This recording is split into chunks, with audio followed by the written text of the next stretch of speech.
Hello दोस्तों, कैसे हो आप लोग। आशा करते हैं आप लोग अच्छे होंगे, मस्त होंगे और अपने परिवार के साथ व्यस्त होंगे। मेरा नाम है लकी जोशी, मैं आपका स्वागत करता हूं देवभूमि उत्तराखंड के टिहरी जिले के छोटे से गांव अमृतसर बासर की इन हसीन वादियों से। आज की मौसम की बात करें तो आज का मौसम कुछ इस प्रकार से पूरे गाँव में धूप खिल चुकी है, साथ ही में आसमान में काले बादल फिर से छाने शुरू हो गए हैं। मेरी ब्लॉगिंग की शुरुआत हो रही है करीबन 2 बजे से, क्योंकि अभी मैं स्कूल से आ रहा हूँ और आजकल हमारी जो गर्मियों की छुट्टी पड़ रही थी वो भी पूरी तरह से समाप्त हो चुकी है और हम स्कूल से आ रहे हैं अभी थोड़ी देर पहले।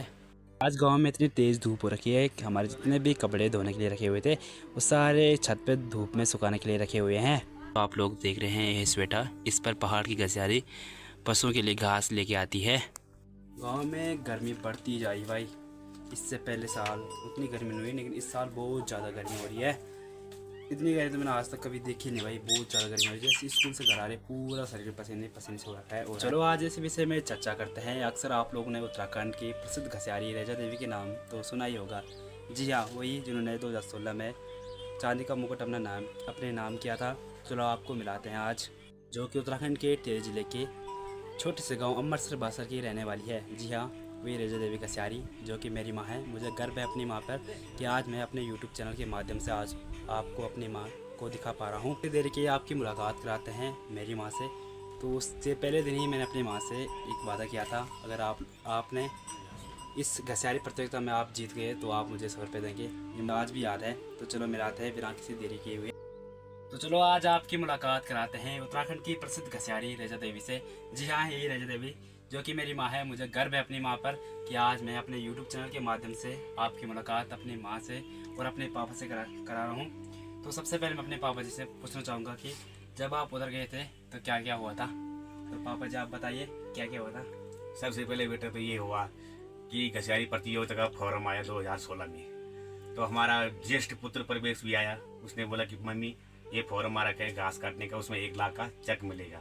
जो सीनियर आएगा फर्स्ट आएगा उसको 1 लाख का चेक मिलेगा और 16 तोला चांदी का मुकुट मिलेगा। तो हमने वहाँ जाके 200 का फॉर्म भरा और अपने घसियारी प्रतियोगिता में अपने नाम लिखवाया। तो जब मेरी माँ घास काटने जा रही थी तो उसी रात मैंने अपनी माँ से एक शर्त लगाई थी कि अगर आप उसमें जीत गई तो आप मुझे 100 रुपये दोगी।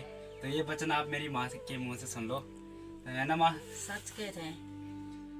तो सवेर में मैं खड़ उठी, अष्टांग करे, अपने इष्ट में गए और इष्ट के आशीर्वाद लेनी और माँ बाबू के ससुर के आशीर्वाद लेनी। तब मैं घसियारी पढ़ते हुए गए। तब 600 घसियारी पहले दिन थे हम। बिलसुर तक बोली भेंडेश्वर महादेव का पुजारी ने कहा कि तुम कल ये लेके आया, तुम बोलकर चांदी का ढोल लेके आए। बोलकर चांदी का ढोल लेते हैं, परसों चांदी ढोल ले गए। मैं बोली भेंडेश्वर आगे दिली बास की तरफ आवत है, हम बिल्कुल चांदी ढोल लिए कोला। तब दूसरी बार गए हम, तब पुठियाड़ा गवाना गाँव में और घास काटी। तब घास लाए काटी थे, तब तोल हुए घास को। तब घास तो लेने तब सवाल पूछे नहीं दिन सिंह ने कि भाई न कि कैसे होंदो घास में कन होंदो क्या होंदो। तो मैंने बताई कि केमर माँ आवाज दूध देना भैंसा हमारा ये बैसाख का महीना जेठ का महीना देना हमारे पाए होंदो बांध पर ये पर मोर पर हमारा भैंस थे देना दूध या खबर देना। तब बताए कि कन कन तुम गोबर डाल दा, हम गोबर के पहले बैर गाड़ दा तब खेती में डाल दा। तब बताए कि अब कन कन पस सण के दवाई दिए जाने। मैं जब छोटा बच्चा भैंसा रंदा तक तो जोंक झाल होंदी तो तब दतरों भी दिए जान दो तो हुए जान दो ठीक हुए जान से जोंक करना। तब मेरे मारे ऐसे तो सवाल पूछे।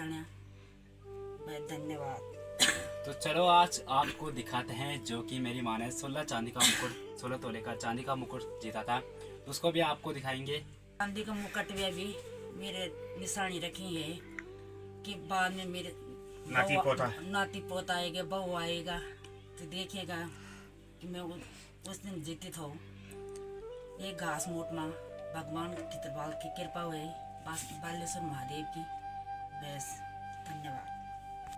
तो जैसे कि आप लोगों ने मेरी माँ से तो सुन ही लिया होगा, तो मेरी माँ उतनी अच्छी ढंग से पढ़ी लिखी नहीं है, लेकिन जैसे भी उन्होंने अपने शब्द मेरे YouTube चैनल के माध्यम से आपके पास रखे हैं, तो अक्सर आप लोगों को समझ आ ही गया होगा। तो चलो पूरी बात हम मेरे पापा जी से जानने की कोशिश करेंगे कि क्या क्या उस दिन हुआ था, क्योंकि मेरे पापा जी भी मेरे माँ के साथ गए थे। तो मैं अपने पापा जी से ही पूछता हूँ कि क्या क्या उस दिन हुआ था, क्योंकि मेरे पापा जी भी मेरी माँ के साथ गए थे उस दिन। तो अभी मैं अपने पापा जी के सामने पे बैठा हूँ। तो पापा जी आप मुझे बताइए कि उस दिन क्या क्या हुआ था, तो मेरी पब्लिक जानना चाहेगी। तो आप बताइए क्या क्या उस दिन हुआ था। देख बेटा, सबसे पहले हम गए तो हमने देखा पूरा ग्राउंड में सब महिलाएं बैठी हुई थी, सब मातृशक्ति और माँ बहन बैठी थी, सभी घसियारी। तो हमने देखा कि हमारे लिए जगह है नहीं।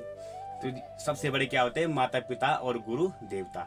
जिसके सर में माता पिता और गुरु देवता का हाथ है, उसके आगे कोई टिक नहीं पाते। तो वहां से एक नेताजी उठे, जो कि हमारा चिपको आंदोलन का श्री त्रिपन सिंह चौहान जी थे। तो चौहान जी ने जो हमारी जो कुर्सी लगाई है तेरी मम्मी के लिए और मेरे लिए। तो जैसे यहाँ से महिलाओं का उस तरफ मुँह था और हमारे इस तरफ था, तो मैंने सोचा कि वह आसन तो सबसे पहले सीनियर मिल गया, पद तो सीनियर मिल गया। तो उसी टाइम जो है मेरा दिल जो है खुश हो गया था। तो एक तरफ से आपके मन में खुशी हो गई थी, अब हम जीत जाएंगे ना? हाँ, हमने ऐसा सोचा कि जीत गया मैं। तब फिर उन लोगों ने सोचा कि उन्होंने जब तेरी माँ का इंटरव्यू लिया कि तू इन्हें घास काटने में कैसे कितना टाइम लगाएगा, कितने मिनट लगाया, सवाल पूछा। उन्होंने अनेक प्रकार के सवाल पूछा। एक जज वहाँ बैठे थे, तो एक जज 10-20 मीटर की दूराई पे बैठे, 3 जज के पास गई तेरी माँ। जैसे हमारा प्रसिद्ध गायक लोग श्री नरेंद्र सिंह नेगी जी थे, वो भी गायक थे। एक चिम्मा बल्ली भाई भी थी, वो भी वहाँ पे जज थे। अनेक प्रकार के नेताएं लोग आए थे। के बासर यानी 11 पट्टी की पंचायत में था। वहाँ तेरी माँ ने जो है घसियारी प्रतियोगिता में फर्स्ट और सीनियर भाग लिया। तो मैंने देखा जब अगले दिन आप घसियारी प्रतियोगिता में भाग लेने जा रहे थे, तो उससे पहले आप हमारे क्षेत्रपाल देवता के पास गए थे। तो वहाँ से क्या सफल मिली आपको? क्षेत्रपाल देवता जो मेरे इष्ट बालेश्वर महादेव जो है, स्वयं रात को 3:30 बजे मेरे सपने में आ गया था। उन्होंने एक तांबे की गागर पे, जब मेरे पापा और मेरी माँ जी घसियारी प्रतियोगिता में भाग लेने जा रहे थे, तो उसी दिन मेरी माँ और मेरे पापा भगवान श्री क्षेत्रपाल देवता के मंदिर में गए थे सुफल मांगने। तो आप मेरे पापा से ही सुन लीजिए क्या क्या उस दिन हुआ था। हाँ, तो तेरे बड़े भाई ने परवेश ने जब मेरे को बताया कि पापा जी वहाँ जो है घसियारी प्रतियोगिता हो रही, 200 रुपए का फॉर्म भरना और 1 लाख का चेक मिलना और चांदी का 16 तोला चांदी का जो है मुकुट मिलना। तो मुझे विश्वास नहीं आया, क्योंकि मैंने बच्चा ने पता नहीं क्या सुना क्या बोला। तो ऐसा है ना बेटा, चाहे पूरब को भागे चाहे पश्चिम को भागे, अंत में कर्म गति रहेगी आगे। जो किसी का नसीब में होगा वो कहीं नहीं जाएगा। तो वो चांदी का मुकुट 16 तोला कर 1 लाख का चेक जो था तेरी माँ का नसीब में था। तो इसलिए हम वहाँ गया, हमने वहाँ फॉर्म भरा। उन्होंने बोला दूसरा दिन आना। हम दूसरा दिन गया, उन्होंने हमारी हंसी किया कि तुम्हारे बस में क्या है घास काटना है, तुम तो जंगल में बांध काटने वाले, यहाँ तो खेती बाड़ी का घास काटने वाले केमर के लोग हैं। हम दूसरे दिन उन्होंने वापस गए, तीसरा दिन लगाई बेटा, चौथा दिन हम तीसरा दिन वहाँ फर्स्ट आ गए। तो मुझे इस बारे में बताइए, जब आप शाम को भगवान श्री क्षेत्रपाल देवता के मंदिर में गए थे, मैं इस बात को जानना चाहता हूँ। ठीक है बेटा, बताते हैं। जैसे हमने कल सुबह जो है केमर में जाना था, तो उसी रात को, आज रात को जो है हमारा इष्ट श्री बालेश्वर महादेव क्षेत्रपाल देवता जो है हमारा सपना में आ गया था। उन्होंने 3:30 बजे रात को ब्रह्म मुहूर्त में जो है तांबे की गागर से गर्म पानी मेरे हाथ को पकड़ा, उस पानी में डाला। बोलता ये पानी गर्म है तेरे लिए नहाने के लिए। मैंने बोला हाँ जी। वो मेरे ऊपर डाला, तो मैंने सोचा कि मेरे इष्ट जो है भाल हो गया, इष्ट हमारा आगे चले गया। ये तो अक्सर आप लोगों को पता ही होगा कि उत्तराखंड को देवभूमि के नाम से जाना जाता है। तो जैसे कि आप लोगों ने हमारे क्षेत्रपाल देवता के बारे में मेरे पापा जी से सुना ही लिया होगा कि जब वो अगले दिन घसियारी प्रतियोगिता में भाग लेने जा रहे थे, तो उनके सपने में हमारे इष्ट देवता क्षेत्रपाल देवता आ गए थे कि उन्होंने पूरी सच्चाई पापा जी को पहले ही बता दी थी, जिसके कारण माँ और पापा घसियारी प्रतियोगिता में भाग लेने चले गए हैं।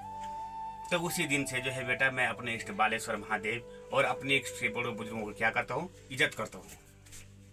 अभी हमारे चाचा जी भी यहाँ पे पहुँच गए हैं, हमारे कुलपुरोहित, मेरे पापा जी के परम मित्र और हमारी कुलपुरोहित।